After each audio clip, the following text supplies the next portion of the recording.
Je suis très motivé pour me lever très tôt et je me lève même à 6 heures du matin pour respecter les fameuses 3 heures du repas qui précède la sortie vélo, tout simplement pour aller retrouver les potes du VS2M.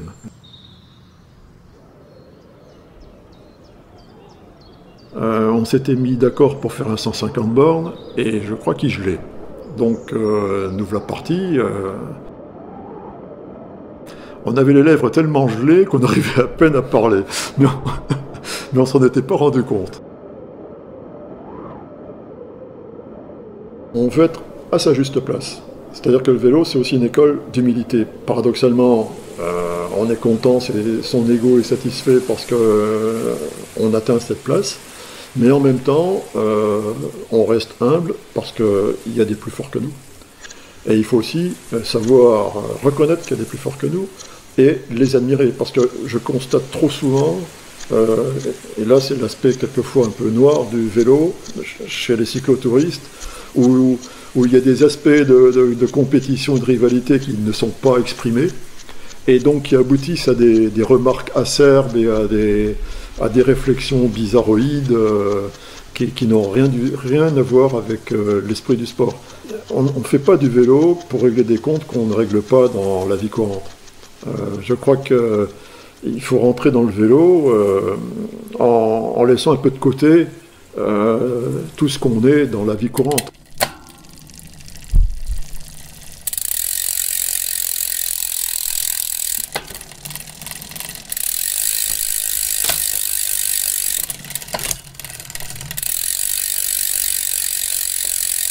Mon point noir en fin de compte pour la pratique du vélo, c'est que je pense être un épicurien. Et de par ce fait, j'aime les bonnes tables, j'aime la bonne chair, et j'aime surtout les bons vins. Et de par mon métier, donc, qui est marchand de vin par une société qui s'appelle la Société des vins d'auteur, donc quand le dimanche matin à 7 heures, le réveil sonne pour pouvoir s'alimenter correctement, pour effectuer une sortie de 3, 4 ou 5 heures, j'ai les yeux qui piquent un petit peu des fois. Et c'est vrai que le vin bu la veille n'est jamais très loin. J'ai pour habitude de dire que le lendemain, j'ai mal aux pattes arrière. C'est-à-dire que l'arrière du mollet, ça tire un petit peu. Et on sent que ce qui coule dans les veines n'est pas de toute première fraîcheur pour faire du vélo et n'est pas forcément recommandé pour ça. J'adore la montagne corse avant tout. Parce que là, les paysages sont magnifiques et on passe de la mer à la montagne en quelques dizaines de kilomètres. Tu démarres d'abord avec les senteurs marines, avec les embruns le matin, avec une certaine humidité qui est iodée. Et puis après, tu commences à monter. Et là, c'est les arômes du maquis qui arrivent. Ces arômes d'herbes, d'arbres, de fleurs même quand tu pratiques au printemps. Et tu redescends en fin de journée pour retrouver les senteurs marines.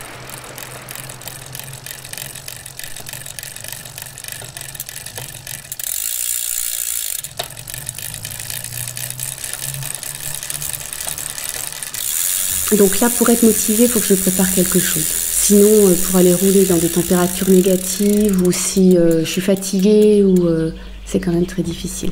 Là, pour le coup, je préfère ne pas rouler. J'irai courir plutôt une demi-heure ou une heure que de prendre mon vélo pour sortir. Parce qu'une sortie, voilà, pour qu'elle soit efficace, ou au moins qu'il y ait une cinquantaine de kilomètres. Donc c'est quoi? C'est 1h45, 2h. Donc là, non, c'est plus difficile.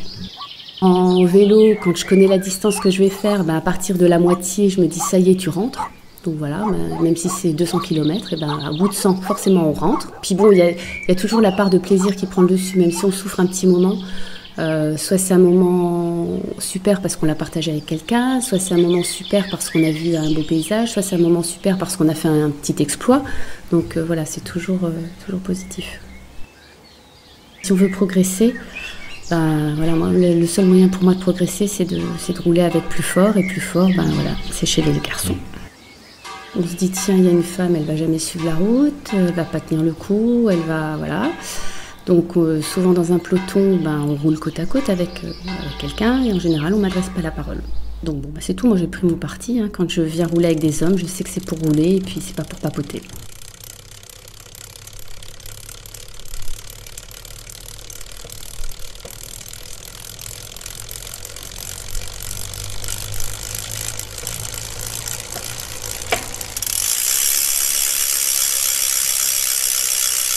par rapport au cyclo et par rapport donc au Gran Fondo, il y a un truc qui m'a marqué, et c'est avant de vouloir faire du vélo pour les autres, pour se situer par rapport aux autres, etc., il faut déjà le faire pour soi-même.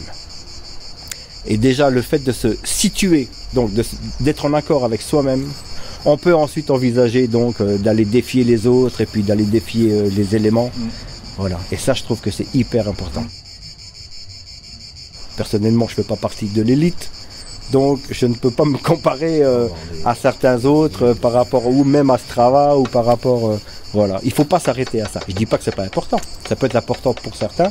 À partir du moment où chacun trouve sa motivation dans tel ou tel profil, je veux dire, voilà quoi, c'est l'essentiel. Certains sont là pour défier, pour être défiés, pour défier d'autres. Et puis d'autres sont là pour leur moi. Voilà, tout simplement.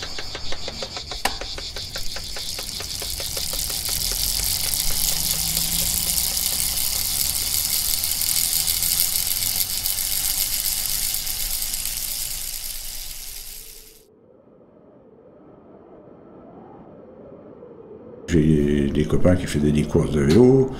Et puis un jour, je les ai pris au bout, j'avais un vélo, un demi-course, je sais pas si tu as connu ça, les demi-courses, donc qu'on transformait en vélo de course, on retirait les garde-boue, mais pour que ça fasse un peu plus vélo de course. Et puis dans une côte autour de Reims, moi je leur ai tenu tête, alors ils étaient tout étonnés. Voilà, j'avais 18 ans, donc j'ai gagné un prix de Vély-sur-Aisne, c'est toujours en mémoire, une belle course quoi. J'ai démarré dans une côte sous la pluie, et puis j'ai lâché tout le monde. À l'époque, je grimpais bien. Ben, je pesais moins lourd aussi, 65 kilos à l'époque. Donc, et puis je suis arrivé tout seul. Puis comme je t'ai déjà dit, avec une voiture rouge, avec un haut-parleur derrière, tu sais, quand t'es gosse, c'est motivant. Alors c'est un souvenir formidable.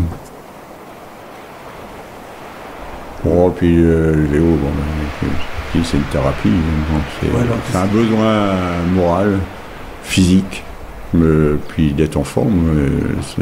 Après, je me sens en forme quand j'ai fait des bonnes sorties. C'est aussi de la convivialité, des copains, des rencontres. On en fait plein de rencontres. Puis des cyclistes en général, c'est des gens bien.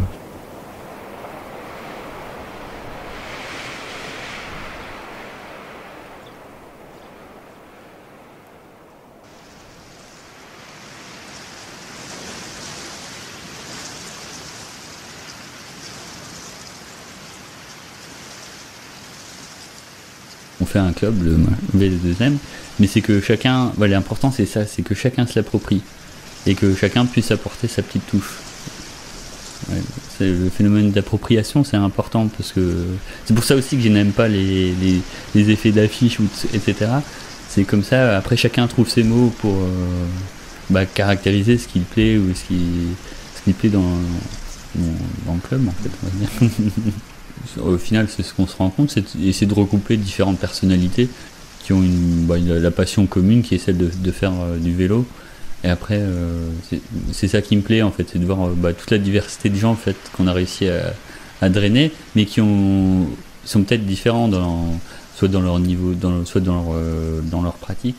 C'est plus le côté humaniste en fait qui me plaît dans un club, et c'est de considérer tout le monde à la même hauteur, peu importe son niveau. Voilà, c'est juste l'idée de partager sa passion tous ensemble. Voilà. Quand on voit que certains ils sont contents, ils prennent du plaisir à être ensemble, et de voir que c'est ça le côté convivial. On n'a pas besoin de l'afficher, c'est eux qui le fabriquent en fait. Nous je pense aussi dans le club, nous on est juste là aussi pour créer des conditions pour que les gens ils s'entendent bien, et voilà. Après c'est la personnalité des cyclistes qui fait que ça fonctionne bien aussi. Nous on crée juste cette base, et après chacun ajoute sa touche, et au final ça fait une belle pluralité, on va dire. Voilà.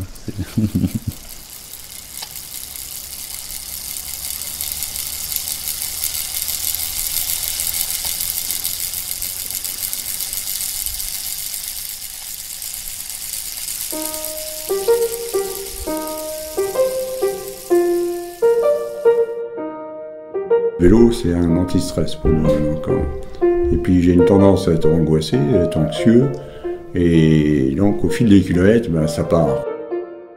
Mais je me suis rendu compte que sur toutes les courses, ce stress, en fait, moi j'appelle ça un stress positif parce qu'il me permet d'être bien. Et c'est-à-dire qu'une fois que je démarre, je suis super bien. Je me sens bien, j'ai des bonnes sensations, voilà.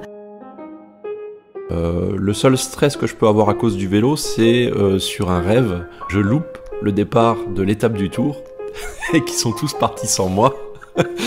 Et que déjà, comme je vais pas vite, je vais pas les rattraper. C'est le moment après la compétition où en fait chacun peut se raconter sa course et puis en fait on se retrouve, même si on n'a pas été ensemble, on se retrouve dans ce que l'autre personne dit ou après voilà, c'est ça que j'aime bien. Le seul fait d'avoir terminé, ça a apporté un état de plénitude et de joie incommensurable. Et pourtant qui n'a à voir qu'avec soi, puisque c'est pas une question d'être admiré, applaudi, vous finissez avec des milliers d'autres personnes, on est heureux, on est complètement cuit, on l'a fait, mais on a un sentiment de plénitude. À l'arrivée, j'en ai pleuré. C'était des larmes de joie, dans la mesure où j'étais quand même arrivé au bout de quelque chose. Et à 53 ans l'année dernière, je me suis dit, Salva, t'arrives au bout de quelque chose, tu arrives encore à faire des choses, et certainement qu'il y a encore plein de choses à faire encore.